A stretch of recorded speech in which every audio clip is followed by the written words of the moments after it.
Hello and welcome to Channel's Book Club. I'm Olakunle Kasuma. I'm still in the beautiful city of Port Harcourt. I've had a lot of fun here. Visited a few nice places. One that stands out for me is the One Port, and it got me really thinking about what Nigeria could be if all the ports across the country can be maximized. That would be fantastic. It's a very important historical port, and it was an eye-opening experience for me visiting there. But let's go north a bit this morning. Now, for some reasons, we've not had many novelists, I mean in the English language, from northern Nigeria, and particularly female novelists. Now, our guest today, courtesy of the National Library of Nigeria, the National Library of Nigeria has been embarking on a national readership campaign across the country. They're keen on getting all Nigerians reading. And they've brought to us today the incredible Zainab Alkali, the first female novelist from northern Nigeria. Let's meet Zainab Alkali.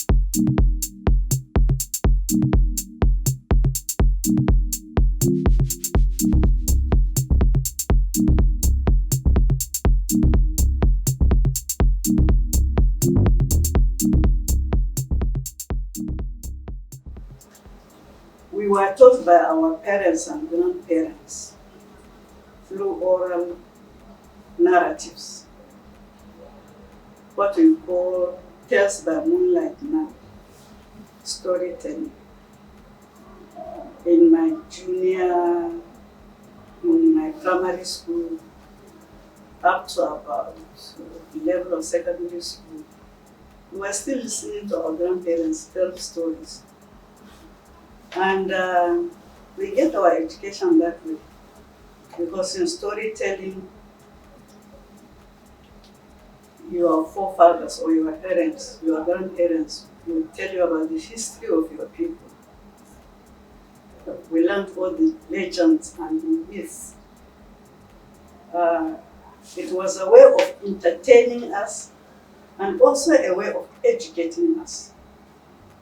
So I started with that culture of tales by moonlight, because I was brought up in a village. Then there was nothing like radio or television, so we didn't have any sort of distraction except in the evenings after we have taken our meals. Our grandparents, I said grandparents because grandparents were the ones that were telling stories then. They would gather us, they would tell us stories. So actually I started developing interest in storytelling during that period, because I was a very good listener. I would listen to the stories. Well, next time my grandmother would tell a story, she would ask us to repeat the story she told us the other day.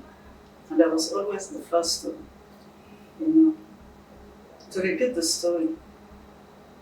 Well, incidentally, I used to add what they call salt and pepper to the story, beef it up, make it spicy. And it was there I started learning how to tell stories. Reading has changed my life completely, in the sense that because I was reading a lot,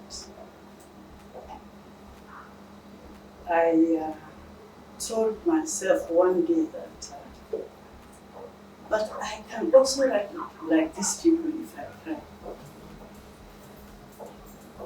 Now, I started jotting down points. Whenever I read and I feel some kind of inspiration or the need to express myself. I'll start writing things down. And this has helped me a lot because I grew up as a painfully shy person. I wasn't good at talking. I'm still not good at talking. But it was painful when I was growing up. Other children picked at me. I was unable to express myself well. So, but I realized that when it comes to writing, I can say whatever I want to say. It was freedom for me. I'm going to read from a book titled The Stillborn. Stillborn happens to be my first novel, published in 1984. The Stillborn is actually a story of a young woman in a small rural area who has gone through so many challenges in life. The part that I'm going to read will be the part where we see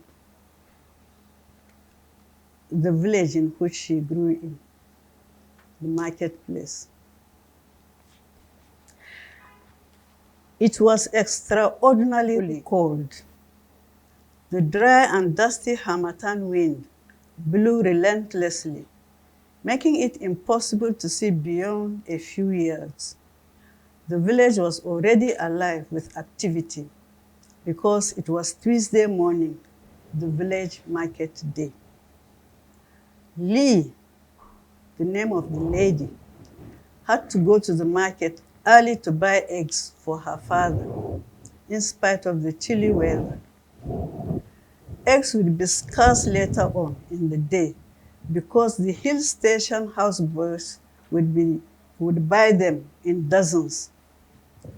She rubbed her hands together and adjusted her headscarf over her ears, increasing her pace at the same time. She watched as a large fly settled on a small wound on his ankle. Swearing, he slapped at it hard and rubbed his blood-smeared finger in the dust. Lee winced and closed her eyes for a minute. "I am not sure," he said elusively in answer to her question, "but I think it was to do with a woman."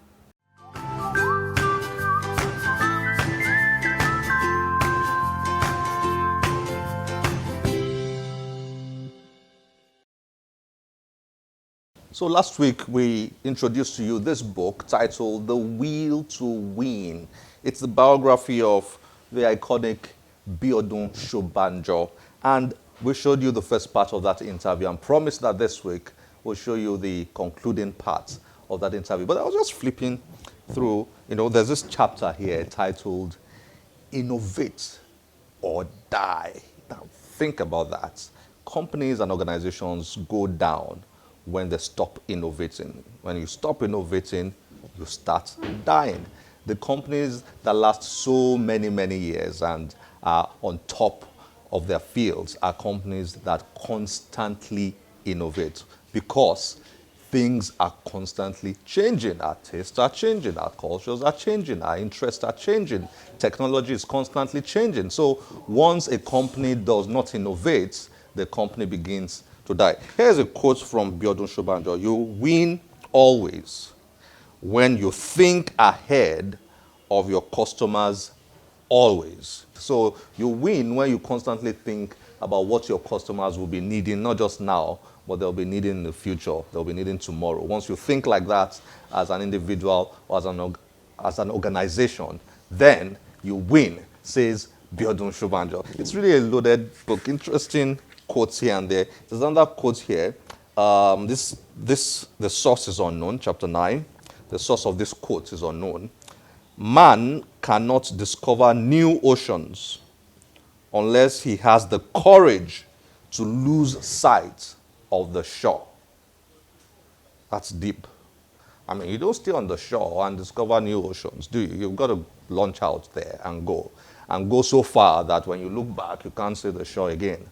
So there's a bit of lack of security, the ability, to be courageous and bold and take the risk that is needed for achieving great things. That's what this quote is talking all about. And of course, the story of Biodun Shobanjo and so many nice, interesting quotes here and there. So for those of you who are thinking of, oh, how can I be successful? How can I break new grounds in my career? And so on. You want to look at The Will to Win and so many other interesting biographies and autobiographies out there. I particularly love to read biographies and autobiographies. In fact, when I grew old enough, most of my reading was there were biographies and autobiographies. And then later on, I picked up interest in fiction. I became a fan of fiction. I started reading novels and all that. So right now, I've got what I would call a healthy mix of reading. I could read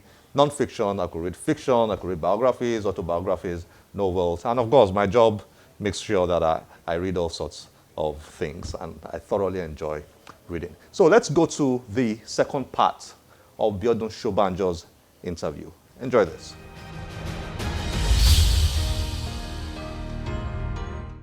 I would like to talk about something that caught my attention here. Your attitude to money.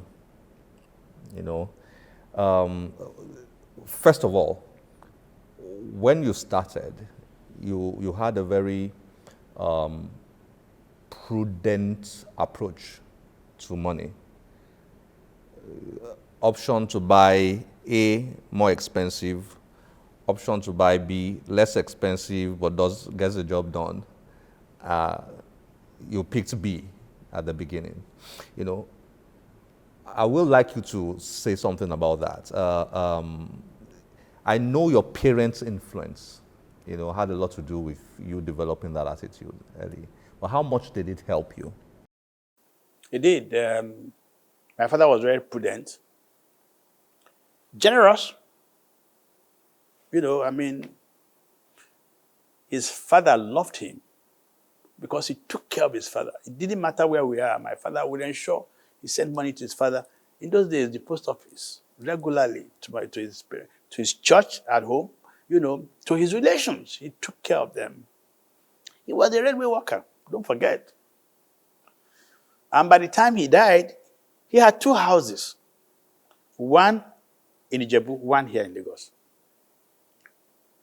So the thing about being prudent just basically means that, like he told me then, that if you couldn't save from 1 shilling, chances are that you wouldn't be able to save from 1 pound. So I learned that very early. Even when I was in school, I was saving. And you could see how that helped. Even to start Insight. It was from my little savings that I put down the money, because when I left the company, up till today, they didn't pay me my severance pay, which I had banked on. So it was from the little savings that I had that, I put down and said, okay, guys, chip in. And people were chipping in 500 naira, 1,000 naira, way back then. Some of the shareholders, that's how much they put down. It's in the book. What do you consider to be your greatest accomplishments in business? For me, I think it is the ability to partner with a global player like Publicis Group. How do I mean? When you look at a lot of African and I dare say Nigerian businesses, what tends to happen is that once the founders die, those businesses die. That worries me a lot. And yet you look at global organizations that we hear about, that we read about, the Fords of this world, the Coca-Colas of this world, the Nestle, they were started by individuals. And I said to myself, how can we ensure, what can we do to ensure the sustainability of our business? And I felt that the best we could do was to partner with a global player who would have equity in our business. For me, that's the greatest achievement.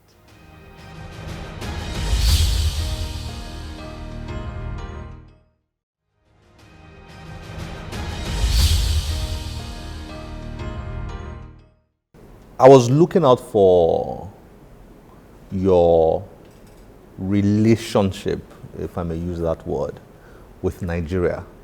You know, in this book, your views about Nigeria, your thoughts, your feelings, you know, about your country, in this book. At times, like I felt pride. I felt that you saw opportunities to be exploited, to be explored. I thought you saw a lot of that in your country, and that was probably the basis on which you were able to build, you know, successful brands and businesses in your country. At other times, I felt a little bit of disappointment that the country could be a lot better and stronger than it is currently. Is that a good summary of your feelings towards Nigeria? I think that will be correct. To be honest, at the time that I ventured out to do the things that we did, if the environment wasn't conducive, there's no way we would have achieved it.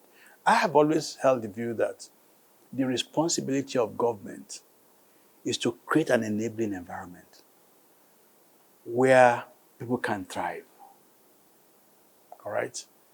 And even though in 1980, when I set out, the economy was in some kind of a turmoil, you could still do things. All right? There was safety, for example. There wasn't any fear. We had clients in Ibadan. We would, my executive who was going up and down, he had a car, he had 3 tires. He couldn't afford to buy a 4th tire. He would go with public transport, go and come back same day. And I'm talking of Jimmy Awashika here. You know, life was reasonably comfortable. And that's what people are agitating for right now. So when you see how we have come, and you see the way things seem to be dropping, you worry. You worry. I mean, the Nigeria of 1980, you even look at the strength of the Naira opposite that of the United States dollar. You take comparisons from 1980 to now, see where we are. Why do these things happen to us? Why are we not able to manage ourselves properly? And people have talked about leadership and leadership and leadership. We need to fix this. It's not rocket science. I don't think so. You know, I'm not a politician, but, you know, let government create an enabling environment. That's what these NSAS kids are saying. Really, when you dimension it, they're just saying, give us the opportunity to thrive. We also want to thrive. We've gone to school, you know, we can't find jobs. That's why I want them to read this book. Because, like I said, it would motivate them. You know, it would motivate, and I hope that even those in government will read the book, because when they look at where we're coming from when I started in 1980 to where we are, for crying out loud, our group employs over 18,000 people directly. Whether we like it or not, we must pay 18,000 people every month. And we started with 18 people. In 1980, 2020, 18,000. So we are taking a lot of burden off government. And the more young people can create their own businesses, if government creates the environment for them to thrive, they would also employ people. All of this employment we're talking about that's creating problems and all that would hopefully begin to disappear. How would you like people to summarize Biodun Shubanjo? Well, the Jebu boy who came, saw and tried to conquer, who by dint of can add luck, hard work, passion, the grace of God, played in a very competitive business environment, and achieved a little bit that he did. Mr. Biodun Shubanja, thank you very much for giving us your time. Thank you. Thank you very much, Kunle. It's been my pleasure. I had a good time. Thank you. Thank you very much.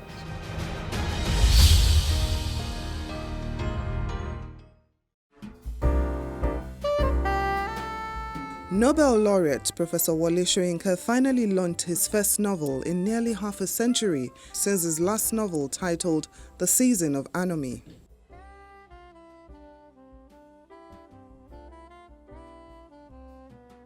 The event started out with the introduction of the new book, Chronicles of the Happiest People on Earth.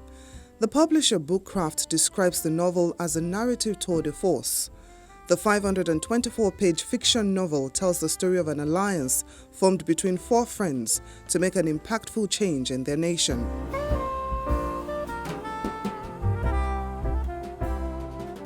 The Nobel laureate was then interviewed by Niyi Guke about the book and other themes like religion, which he says exploiters have made a problem. When a nation is desperate, then people turn to the supernatural, which often goes in the name of religion. So there's never been any time when humanity was not dependent, shall we say, on outer forces. But today, in this nation, the sects which are growing up, which are coming up all over the place, and their effect on human volition, the ability of humanity in itself, in its own society, and therefore a commitment to the betterment of society, even for the sake of survival alone.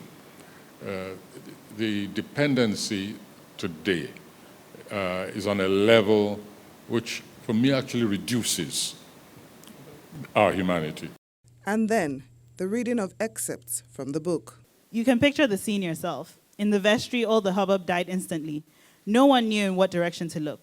Yes, there was the father, bottle and silver goblet in hand, the wine leaving a red splash down the front of his dress, while the sexton remained there, finger pointing, unable to utter another word.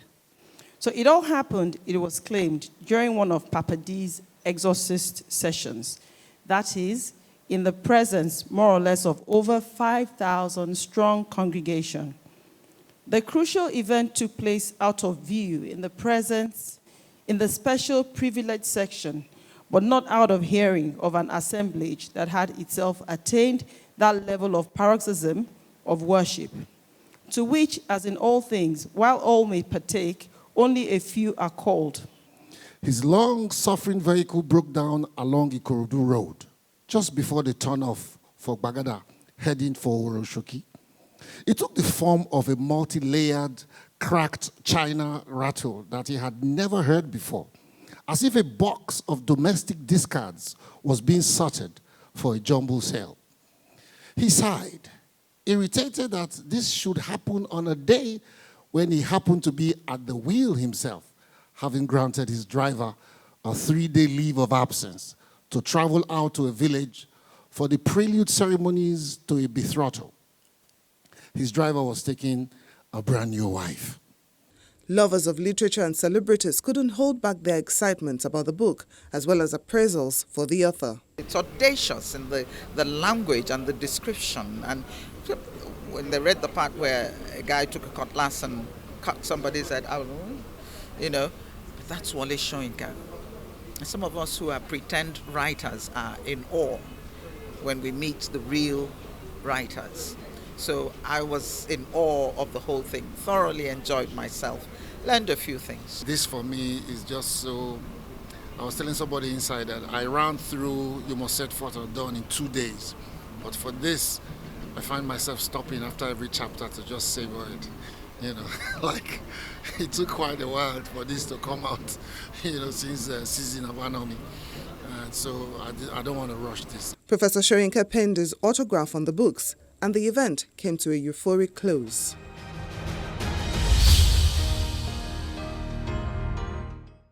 This is where we have to end the show today. As always, we'll be delighted to get your feedback through any of our social media platforms displayed on your screen. My name is Olakunle Kasumo. Remember, one great book can change your life. Bye-bye.